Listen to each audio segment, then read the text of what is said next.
I am Angelo Ponzi, your host here at the Business Growth Cafe, and thank you for joining us.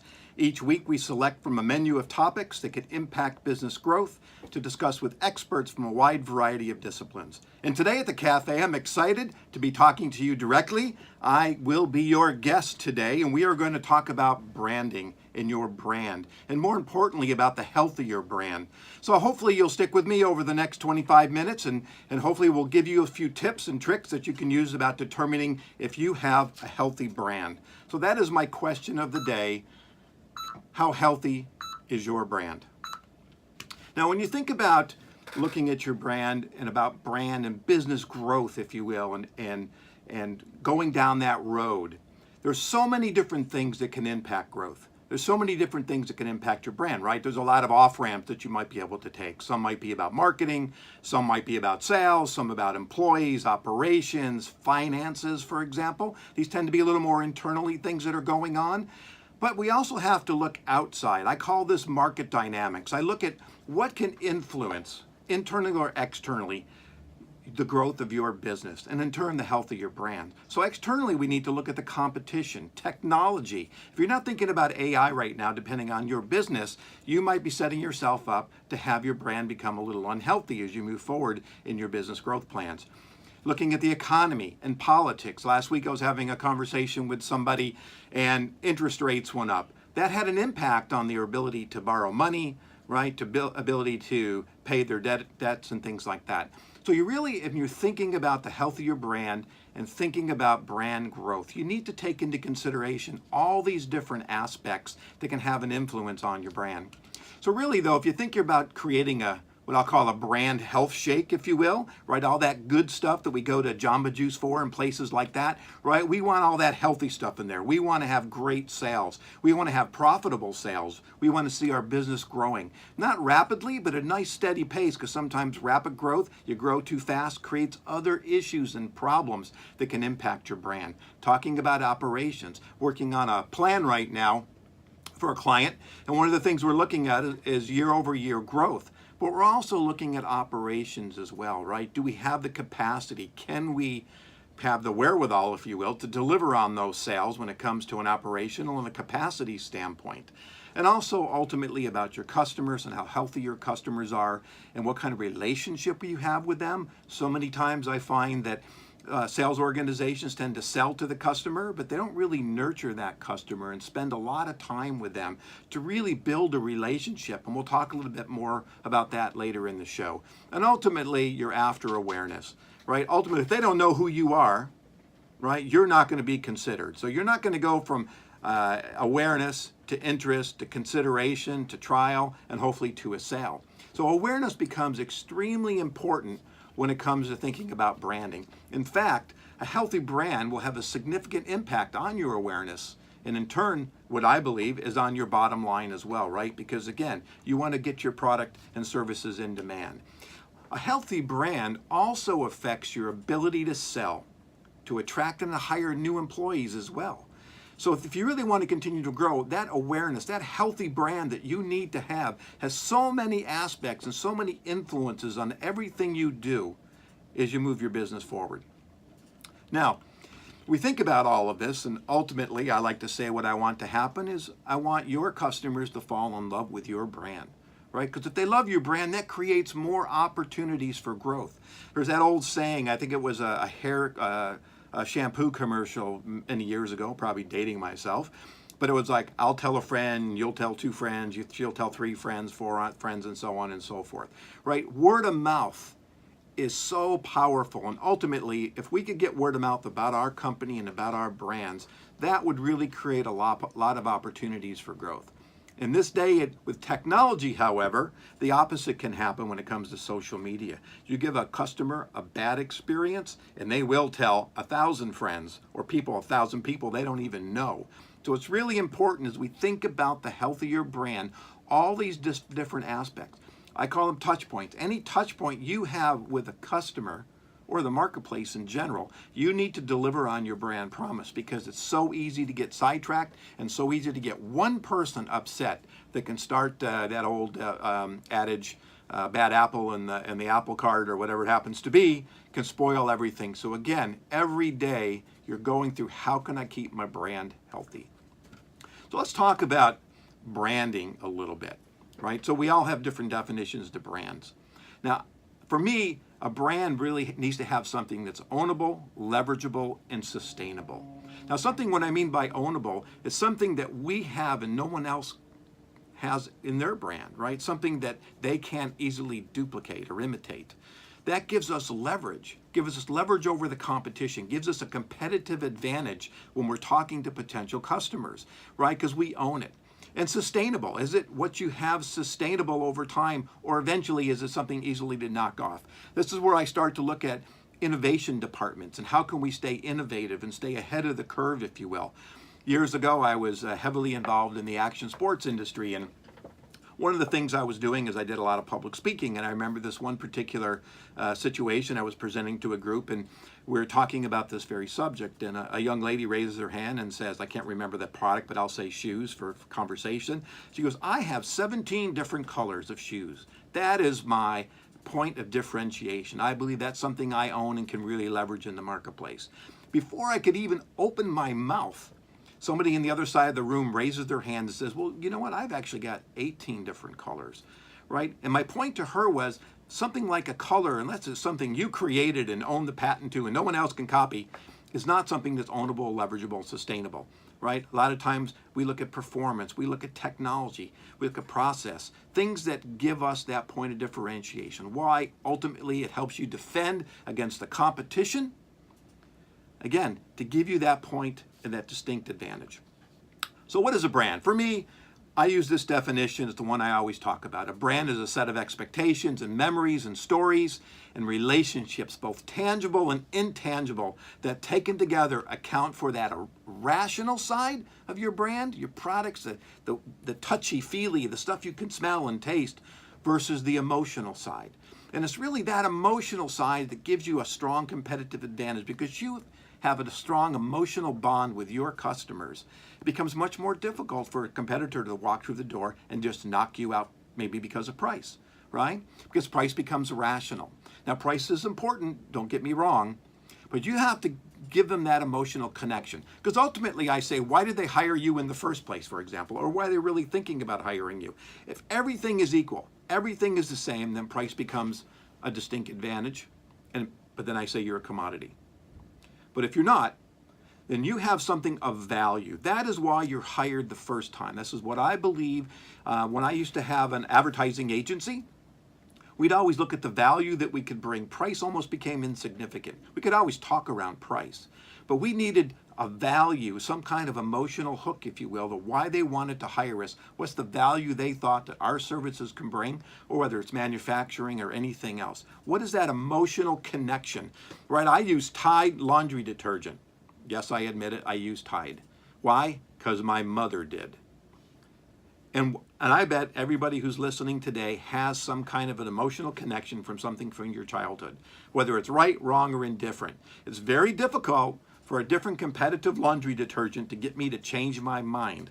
The only thing that would get me to change my mind is my wife telling me so. Let's think about that experience. A brand has to deliver a strong experience. So I challenge you to ask yourself, are you delivering an experience to your customers? Because really how you make people feel, how you make your customer feel is as important, if you will, as the product and services that you provide. Think about that. How you make your customers feel is as important as the product and services you provide.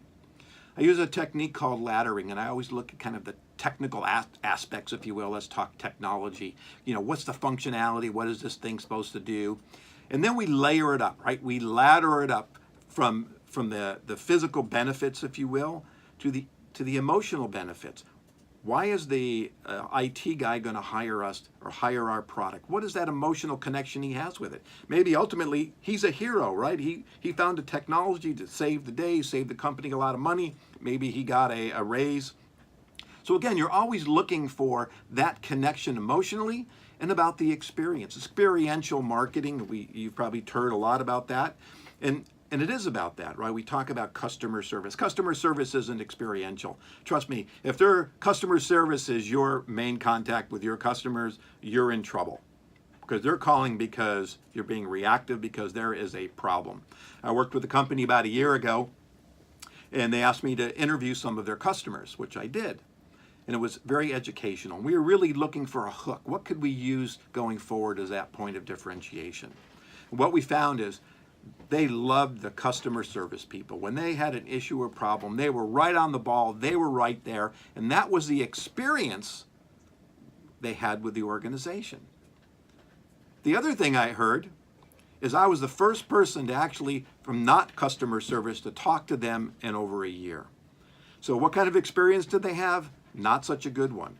And the problem is, when reviews came up and new people came into the organization, they ran the risk, and it happened to them, potentially to lose that business because they had no relationship and they had no experience with those people. And their customers, other than customer service based on issues, had no relationship with the brand. This is a quote by Scott Cook, founder of Inuit. A brand is no longer what we tell the customer it is what the customers tell each other it is, right? So think about that. A brand is no longer what we tell the customer it is what the customers tell each other it is, right? This is back to, because of technology and social media, it's very easy now for customers to engage not only with the brand, and I think a lot of brands do a bad job in engaging with their customers, but the customers can engage with each other.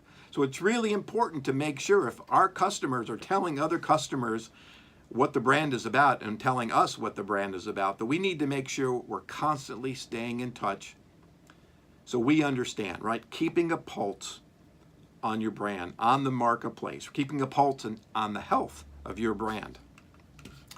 So I talked about market dynamics a little while ago, and one of the things that I always look at is I use kind of this strategic model, and there's kind of questions that I ask myself when we're really thinking about the brand. So I'm going to give you 4 little points. I want you to think about these the next time you're developing a strategic message or thinking about your brand within the marketplace, launching a new product, expanding into new markets. It's a great little tool, and it's very effective. The first question I always ask is, what is the current competitive position in the marketplace? Are you a new entry? Are you a distant challenger, a strong challenger, or are you a leader in the marketplace? Now, these become important, right? What's the core strength that you can win on? Is it about the product? Is it about a concept? Is it about an experience or about price? How connected is your customer to your brand?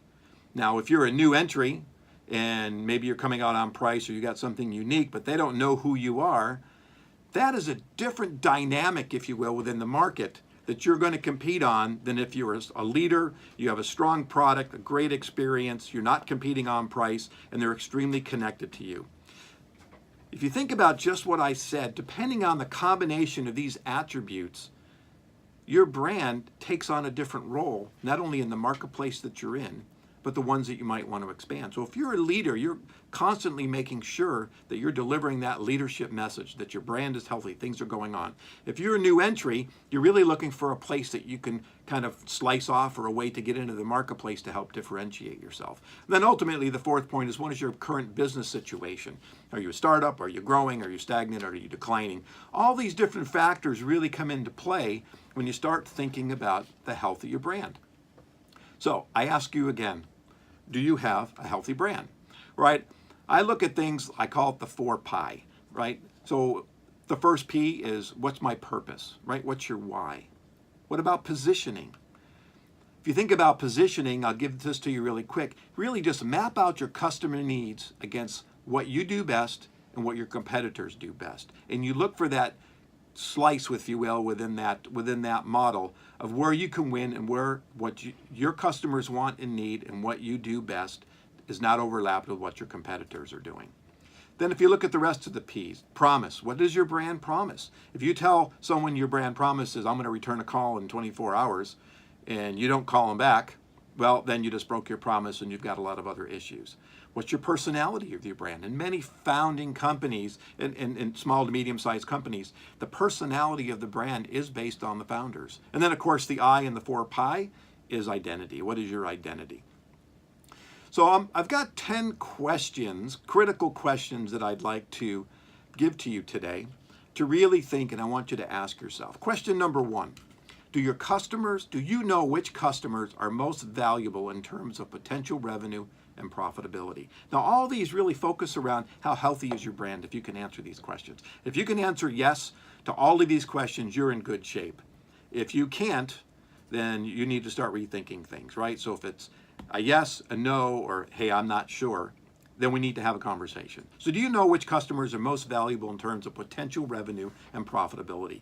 Why is this important? So many times salespeople spend a lot of time focusing on new customers or acquisitions that may not be going to generate the most revenue and the profitability, right? So thinking about those, if you look at like a renew, recapture, and acquire strategy, or an article I wrote about, which sell more, sell two more, and sell four more, which is on my website, on my blog, it's really, where do you want to focus your efforts when it comes to customers? Do you truly understand your buyers, question two, and how they make purchase decisions? Here I like to talk about buyer personas and customer journey, or a customer first strategy, right? You have to understand your customers. A client told me one time, yeah, we understand our customers. We have a lot of job titles. We know exactly who they are. You don't, right? Because you don't know. If your customer is a millennial, how they consume information is most likely video. They love videos. If you're talking to a boomer, most likely they like printed materials. They want to print it out. They want to touch it and feel it. They like white papers, right? So you have to understand. You have to understand where they are in that process and how they make those decisions. There was a stat, and I'll probably get it wrong, but it's like 75 or 80% of all B2B decision research is being made online before they ever pick up the phone and call your company, right?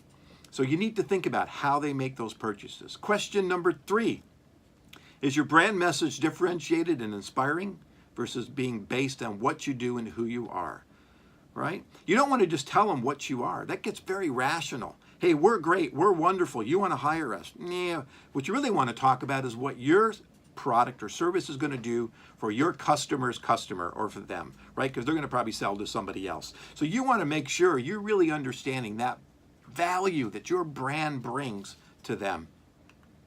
Question number four, do your customers and prospects truly understand what problems you solve and how you do it better than the competition? Now, this is an interesting question, and actually I'm going to use myself as an example. Years ago, I was heavily involved in market research and quantitative market research. And I was talking to a customer, a longtime customer. We were doing some studies, and at the end of our meeting, he said, look, I've got to get you out of here. I've got the qualitative guys coming in. We're going to do a bunch of focus groups. And I was like, what do you mean you're doing a bunch of focus groups?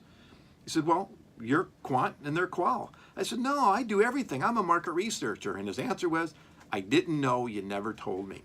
This actually happened to me again, lessons learned, about a year ago, doing some work and helping an organization out and giving them some leads on PR and things like that. And they told me very excitedly one day they had hired a branding firm, and they were really excited. And I looked at them and said, I do branding. I'm a brand strategist as well. And they said, I have no idea. So you have to understand that your customers may not understand all the products and services that you deliver. It sounds crazy. In a research study I did not too long ago, I said to the participants, would your customers recommend you? The answer was pretty much 90% said yes. Then I asked, do they really understand all the products and services that you sell? And only about 10 or 15% said yes. So how can they can only recommend you based on what they know? If they don't know your full gambit, they can't recommend you to anybody else. But more importantly, they're probably not utilizing and purchasing products and services from you that you already sell that they're buying from somebody else. Question 5, are you producing marketing content that your customers need when they need it and in the form they wish to consume it? And I touched on that just a second ago because we started talking about videos for millennials and things like that. So really spend the time doing buyer personas, and not just the buyer persona for the person that you're talking to, but everybody in that organization that may touch your product or service. Case in point, IT guy says, hey, we need some new software. His manager says, well, go ahead, let's get it going. The IT guy does the evaluation, but the CFO writes the check. Now, if the CFO has no idea about what you're doing or anything else, then you're at a disadvantage. So think about buyer personas way beyond just a job title, right? Who are these folks? Get to know them. This is how you build strong emotional relationships. Number 6, are you allocating marketing resources based on specific marketing objectives and toward accounts with the greatest revenue potential? This is an area that you really start to think about when you get into segmentation. Now, segmentation is important because you need to know where your revenue is coming from and who are those people within those. And it's an interesting point when you want to expand your marketplace to understand that, right? So if you're spending all your marketing dollars on the segment that isn't necessarily the one generating the best revenue. Talking to a company early about 6 months ago, and their marketing dollars were spread across 5 specific verticals. But when we got into doing analysis, we found that over 45% of their business came from one vertical, yet it was only getting 20% of the marketing dollars. And there was a lot more opportunity still within that vertical. So we needed to understand how we shift stuff around. So marketing isn't just about marketing to everybody, and we can get into a lot of messaging, things like that, because based on segments, who you're talking to, the messaging is going to change as well, and it becomes very important. Again, back to those buyer personas, those pesky buyer personas, you need to understand who you're talking to. Question 7, do you have more A players versus C players on your marketing team?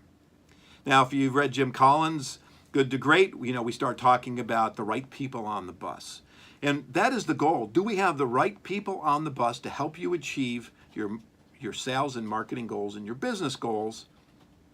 And then you have to even look like, do you have the right people in the right seat? Right? So you have to step back and really evaluate the team that is moving you forward. And I say marketing, but sales and marketing team. Are they the right people that can help you achieve your goal and carrying the message? So many times in recent studies that I've done and conversations that I've had actually on this show, we talked about onboarding. And in a recent study, it said that that CEOs train their salespeople 1 week or less before they put them in the field. So how can they carry that message? How do they know the essence of you? And how can they bring that forward with a week or 2 of training? Right? They have to be immersed. They have to buy into it. They have to drink the Kool-Aid, so to speak, right? They have to really understand what your brand is about. Why? Because you're going to stick them in front of a customer and they can't necessarily answer all the questions. And what you don't want is, I'll have to get back to you, I'll have to get back to you, I'll have to get back to you. Question number 8, is marketing generating enough quality leads for sales team to exceed their revenue targets? Now, this is a long discussion on lead generation and things like that, but ultimately set the parameters of how you're going to qualify what is a good lead, right? There are a lot of tools out there that you can implement. Happy to talk to you about them. And I'll give you, at the end, I'll tell you how to get a hold of me and we can chat about this, that help generate better quality leads to make sure that your sales team is getting those. But you have to also think that old adage that sales and marketing are always against each other, right? So you have to make sure there's a program in place that if marketing generates it, sales can't make one phone call, say, yeah, they didn't pick up, I'm out of here. Question number 9, are you customizing campaigns and specific content for vertical segments, buyers, and geographies? We talked about that a little while ago. You have to understand who you're talking to. Back to buyer personas, back to the marketplace, back to the people making the decisions. You have to understand that one message from your business does not get you there. You have to differentiate your messages based on who you're talking to, right? If you're talking to me, I want to make sure you understand me, right? That gets into personalization a little bit. And we have a lot of conversations about that as well. How can you personalize? And by understanding them and having that relationship and emotional connection, you can do that. Question number 10, are you making marketing decisions based on data, insights, or just intuition? Now, having said I was head of marketing background in qualitative and quantitative and predictive analytics, I'm a little biased to this one. Don't make decisions by talking to the people in the room. They are not your customers. Let me repeat that. Talking to people around the table that work for your business are not your customers. Get out there, speak to your customers. It doesn't have to be very extensive or long, right? You can do one-on-ones, you can run a focus group or have, I call it grandmother research, sticking your toes into the water. The point is, get some data, make some decisions on it. So again, after all, what we want to look at is how do you think about your brand, get everybody in alignment that's really going to be focused on working together, take the time, really focus on this. And a Harvard Business Review article, this will be my last parting comment, about CEOs said they spend less than 3 hours a month planning and working on their business. This is what you need to do to make sure your brand stays healthy, wealthy, and wise, if you will. Spend time working on your business. Again, to achieve a healthy brand for the long-term success. Thank you again for joining us in the cafe today. We can find out more about me and read my blogs at the Ponzi Group. That's ponzigroup.com. Connect with me on LinkedIn. You can also subscribe to the show at thebusinessgrowthcafe.com. And coming soon to Stitcher, SoundCloud, iHeartRadio, and iTunes. Actually, I think I'm on iTunes as of today. So join me next week for lunch at the Business Growth Cafe. Thank you for listening to today's discussion at the Business Growth Cafe with your host, Angelo Ponzi. Take a moment to subscribe to this podcast and visit our website at www.businessgrowthcafe.com. Read Angelo Ponzi's blogs at www.theponzigroup.com.